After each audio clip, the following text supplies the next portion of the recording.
This video discusses giving a buyer team access to your system. It's pretty simple from the buyer edit. All you have to do is click on yes, I do want to enable team access, and then you would just list the email in parentheses S, so you can have multiple emails you're listing here of people that you want to invite to see your system. They'll get an email saying you've been invited to here. If they already had a TrackDrive system, they would just see your company as something they can switch to. If they didn't, they would go key in their password so they have an account, and then they can switch to your account.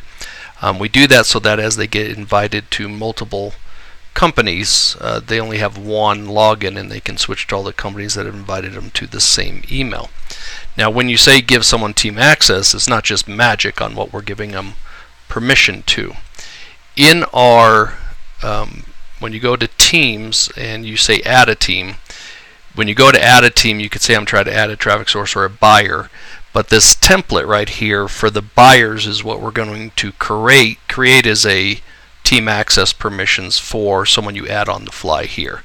So when you click yes, I want to give them access, and you list the emails, you can control what those permissions are by default for your buyers.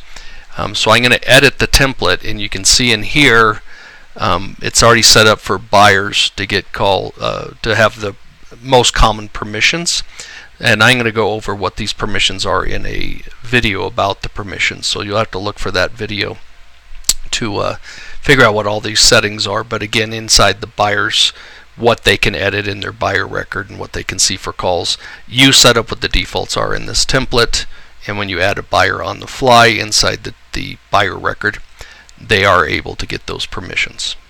And that is how you add a team through the buyer edit.